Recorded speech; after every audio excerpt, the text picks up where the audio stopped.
You know, today, young people are challenged in more ways than ever because of social media. You know, your eyes can be in places that they could never have been 50 years ago. You know, you can be challenged morally, spiritually, in ways that you have never been challenged before, because you can almost be everywhere with everybody. You can be in anybody's home, in anybody's room. You could be exposed to anything, any set of circumstances, good or evil, in a way that has never happened before in our world. So young people are very much pressured. Young people are saturated emotionally. You know, they're kind of like buck wild almost. You know, they don't know what to do.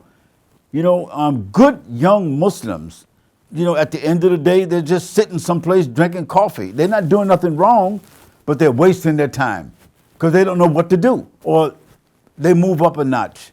They're in the shisha spots. Again, they're not doing no direct fawahish. You know, they're not dancing, they're not bumping and grinding, they're not doing no major fawahish, but they're mixing, they eyeballing. You know, they leaning in or out, whatever. They planning, they scheming, they're interacting, they're touching.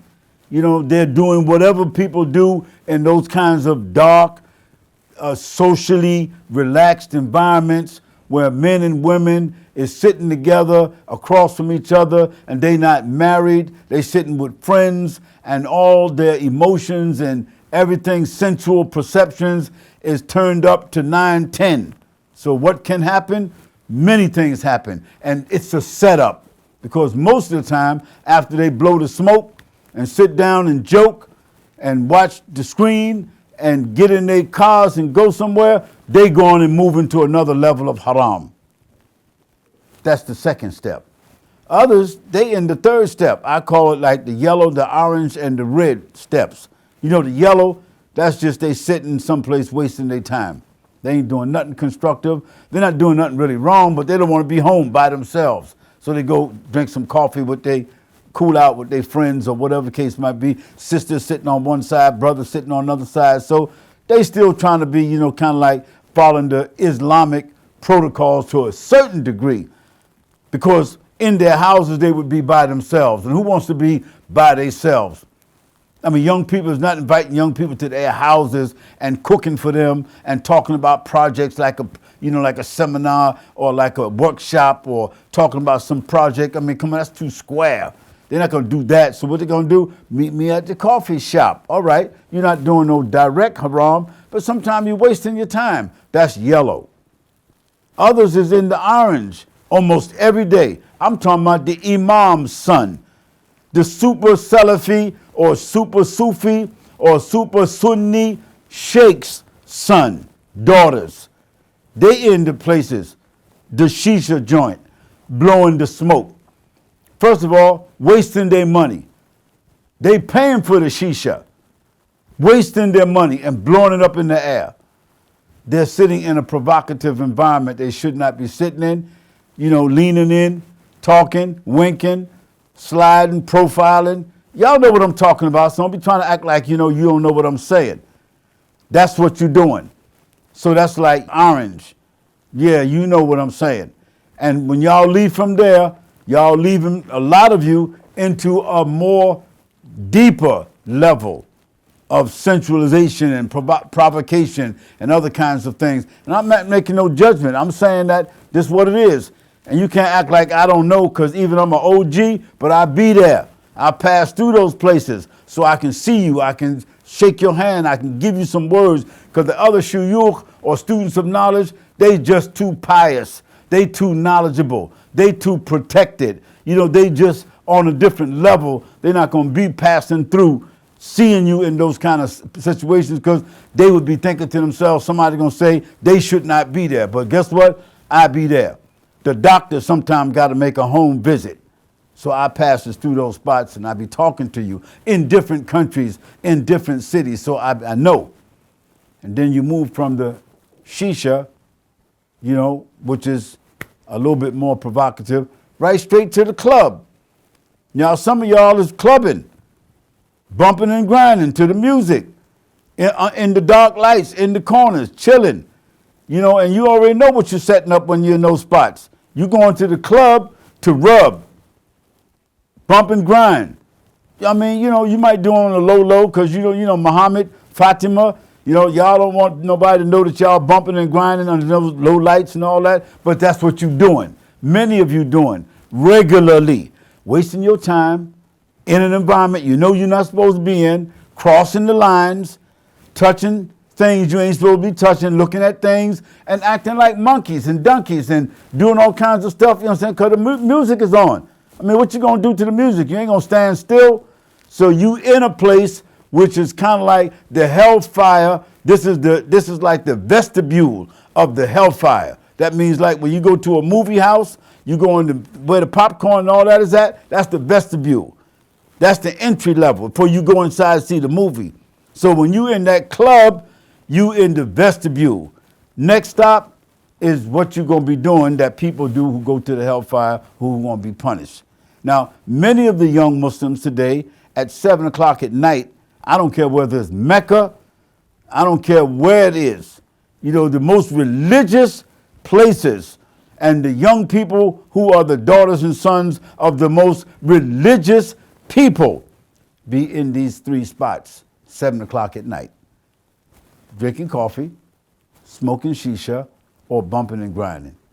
Now, on top of all that, these challenges that we're going through, and I'm not blaming nobody, I'm just saying that this is where it's all set up.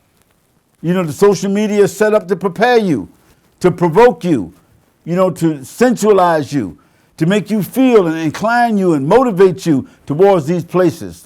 It's set up to do that. That's not what you have to do, because social media is also set up for other things that you can do. But I'm talking about generally, this is how it's set up. Now, on top of that, other situations happen. Personal failures. In your personal life. Loss of friends, loss of family. People die. You got a wife, you got a husband. Things not going right. You wind up divorced or by yourself. You in gangs. You separated yourselves into different groups or whatever the case might be, and you find yourself involved in crime. So on top of that, you got a situation that takes place like Gaza. Yeah, Gaza, Palestine. Whether West Bank or whether it's Gaza, you find a situation like that. And now Gaza is a real set of circumstances that is ongoing. It has been happening for the last 75 years. It's been going on for the last 75 years, but from time to time it comes to a head, like it has come in the last 2 weeks. The amount of trauma, the amount of death, the amount of drama that's happening to us on a daily basis. We're being bombarded. The people in Gaza are being physically bombarded. When I say bombarded, you can't even say it. You can't even imagine the kind of blood and trauma and pain and torture and death and havoc, and you can't even imagine it. You can't say, I have an idea what they're going through. No, you don't have an idea. You can't really know hunger. You cannot really know suffering. You can't really know trauma unless you're there. You're only seeing the pictures. And you're being bombarded every day by the pictures, the photos, the images of the children and the women and the bodies, and all of that there. And what can we do about it? We can pray, and that's what we need to do. We need to pray and pay. That's what I tell Muslims. Not march and shout. It's not about marching and shouting and just showing up with some placards and stuff like that. No, that's the weakest form of faith. The Prophet ﷺ told us, when you see a munkar, a crime, a munkar, some evil, and what's happening there is because of a major crime. The occupation of Palestine was a crime that took place 75 years ago. Now, whatever happened since that crime was committed, cannot be as great as the crime that was committed from the very beginning, when some people's land was invaded and taken and occupied, and then after that justified. And then the people who was the owners of the land, they become the hunted. They become the alienated. They become called criminals and terrorists and all that. And perhaps some of their behavior could seem to reflect that, but that's not equal to the original crime. Let's put that into perspective. Okay. Now, what do young people do under these circumstances where you're being bombarded?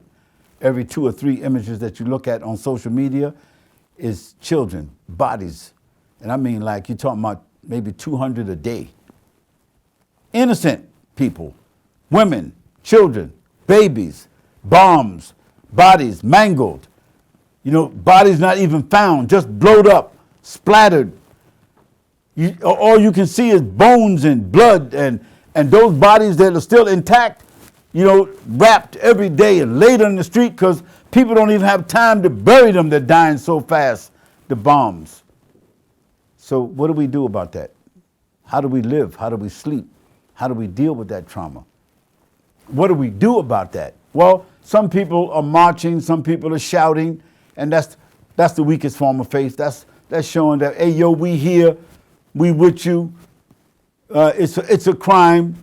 You know, that's what we're doing. We're marching, we're shouting, we're going in front of the White House or the Black House or this one or the embassy, or we going down this. We're in London, we're in New York, you know, we're in Rome, we're over here, we're there, and we're marching, we're shouting. That's what we could do. Well, that's one form of reaction, if you want to call it.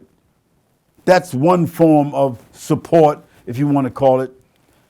But I think that if all of us was to get up at 1 o'clock in the morning individually in the dark and there's nobody else there, and we washed and stood and prayed for a half an hour for Palestine, for Gaza, for the men, women, and children, many who are just totally innocent. If we would get up and pray for them, Allah will hear our prayer because He is Sami'ul Alim.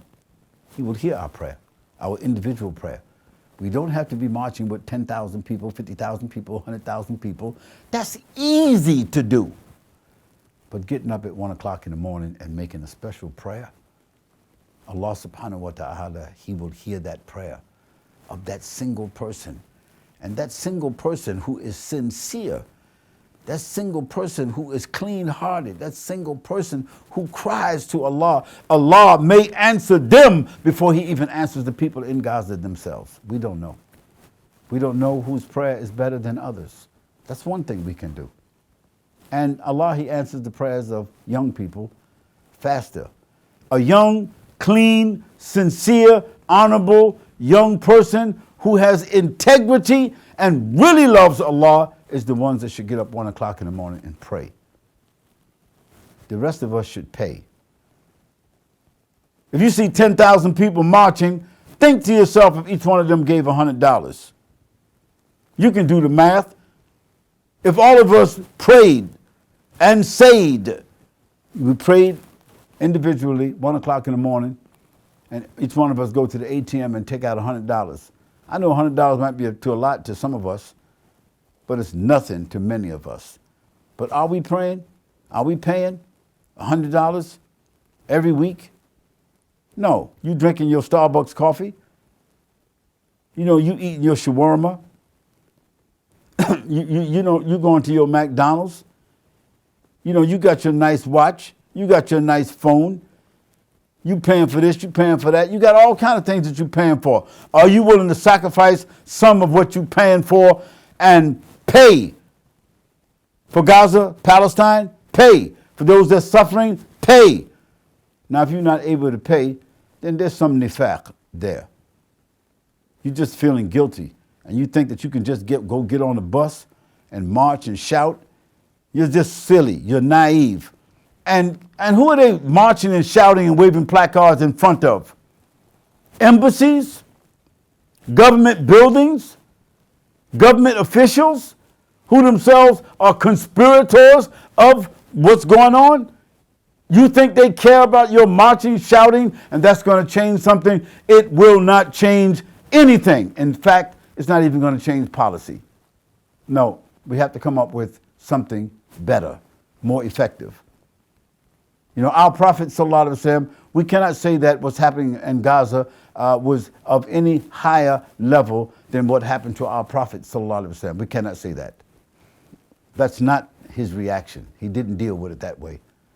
He was not sent to march and to shout or to wave placards or just to say Takbir Allahu Akbar or whatever people say.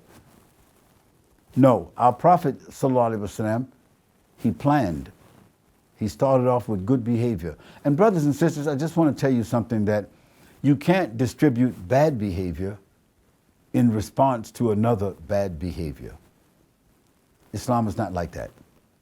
Secondly, in the face of our enemies, shouting and marching and blaming and cursing is not going to change much. We have to come up with a very good plan. Muslims have to unite. Unite themselves, unite their money, unite their platform, unite their leaders. You know, they need to minimize their cultural responses and walls and defining features.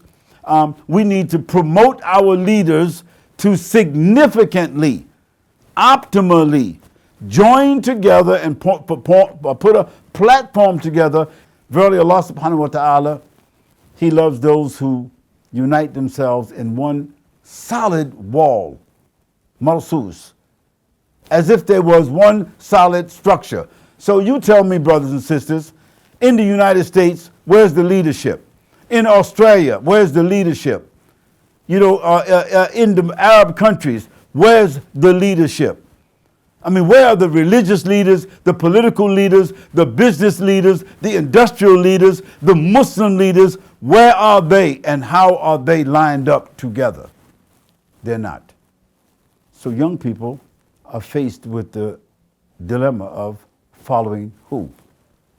Following what? I say don't be angry.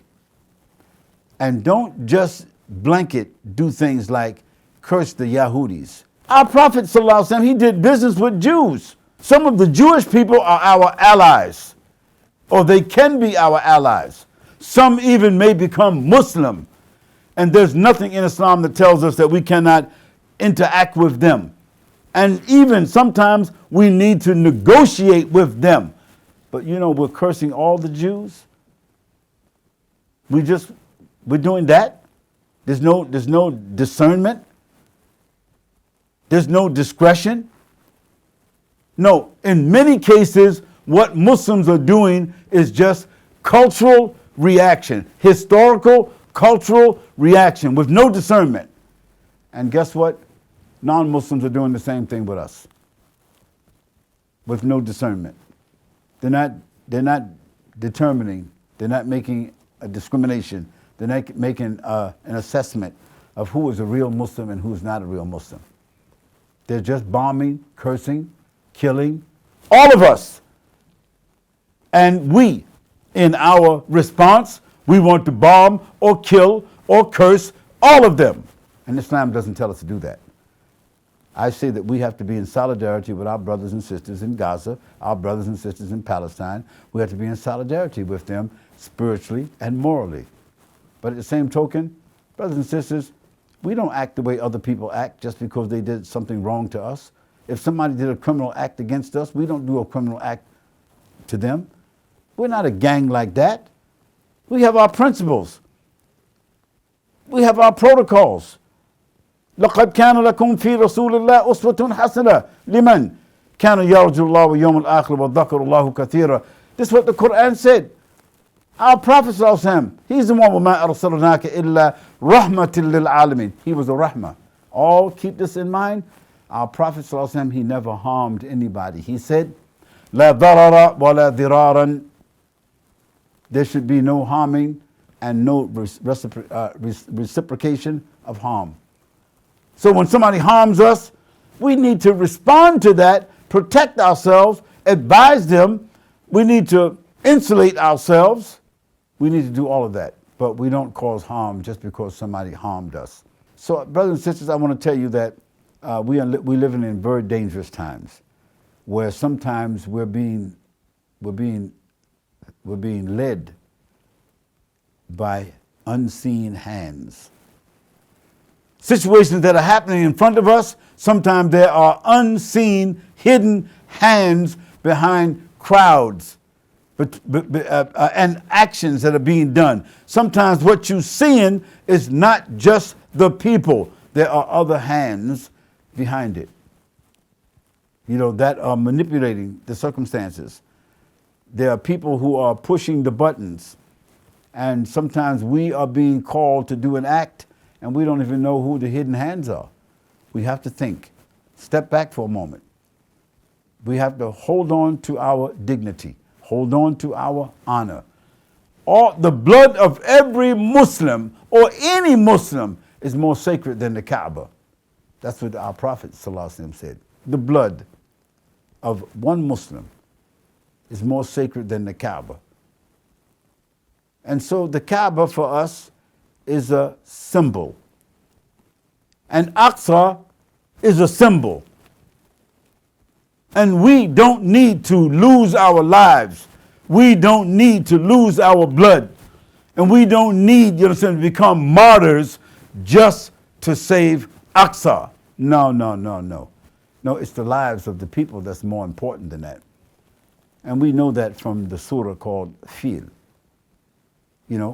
Allah subhanahu wa ta'ala, He gave us a scenario that took place before the birth of our Prophet sallallahu alaihi wasallam, when some people, it's in the chapter called the elephant, when some people, Abraha was a king. He was jealous. He was a hater. And he came with an army of elephants to destroy the Kaaba.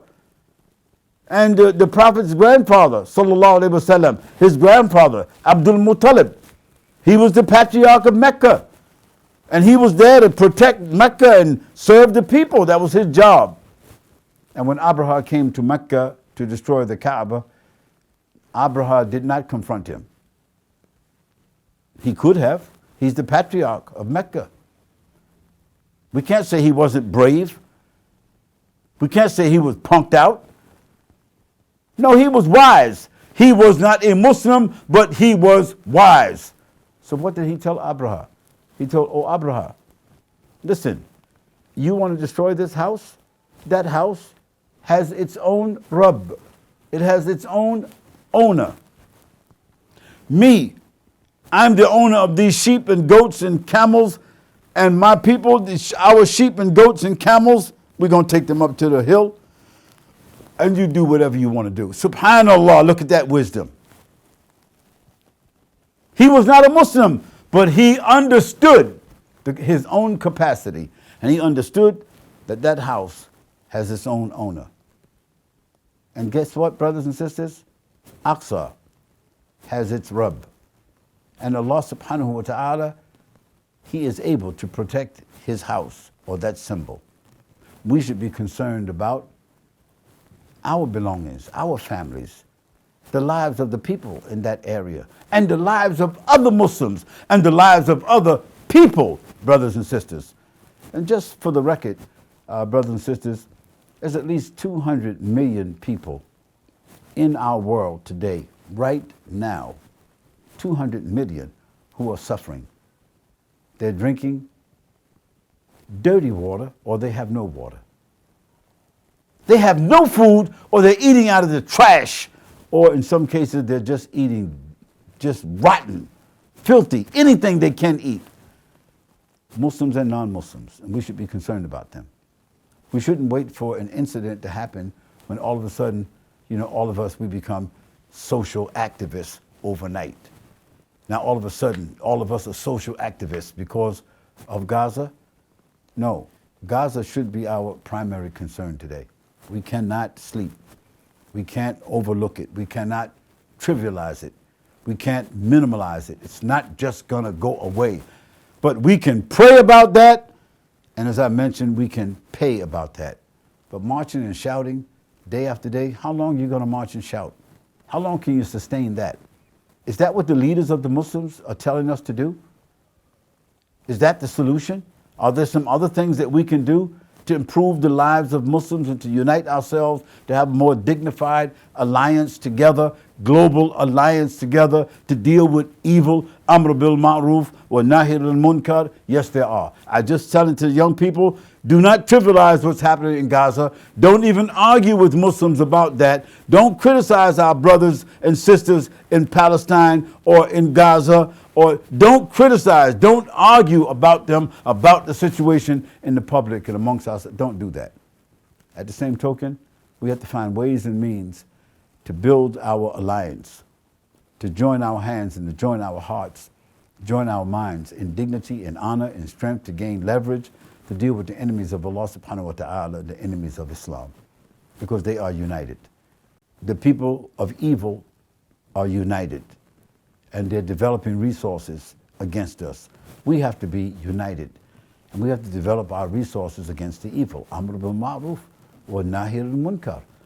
You know, Amr bil ma'ruf means commanding what's right. Commanding what's right. And also commanding, preventing what is evil. How are you going to command something without power? How are you going to prevent something or restore justice? How are you going to do that? Inna Allah ya'muru bil adl wal ihsan wa ita'i dhil qurba wa yanha 'anil fahsha'i wal munkari wal baghi. The Qur'an, that's what the Qur'an says. Indeed, Allah, He commands us to do what? Ya'muru bil adl, to have social justice. In order to have social justice, you have to have strong leadership. Where's our leadership? In the area where you are, who's the leader? I didn't say who's leading the prayer. I don't mean who's giving the khutbah. I don't mean who wrote the book. I don't mean who's wearing the garb.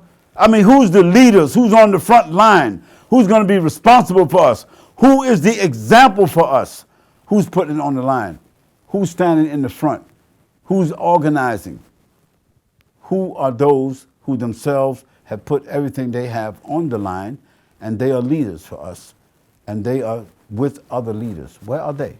Who are they? We have to think about that. And so, brothers and sisters, I just want to say to you that don't believe the hype. Don't get head faked out. Don't let other people be leading you by the nose. You know, don't be manipulated. You know, don't get involved in the trend. Don't start saying things because everybody else is saying things. Stop and think and give your heart, give your mind, give your devotion to Allah subhanahu wa ta'ala, and spend what you can spend. Do what you can do. Enjoin the right and forbid the wrong at every time and place that you can. Stand up at night. Get up 1 o'clock in the morning and make your wudu. Leave from wherever you're at and go home and take a bath or whatever you want and stand in prayer. And if you can't stand in prayer, sit and make dua and ask Allah and cry in the dark. Do that. And part of the money that you're spending on your phone bill, part of the money that you're spending, on your coffee every day, on eating that good food, wearing those nice clothes, buying the little gadgets and things that you like, which is all legal and lawful and all that there. Sacrifice some of that and put some of that money together and give it to somebody that's trustworthy so it can be given over to people who are less fortunate than you are, and let Allah subhanahu wa ta'ala then judge your prayer and let Him judge the money that you have been given. And if 10,000 people or 100,000 people or 1 million people in that same day spent $100 or 100 pounds or 100 euros, yeah, see if that doesn't make a difference. It will make a difference. And after that, brothers and sisters, be about your business.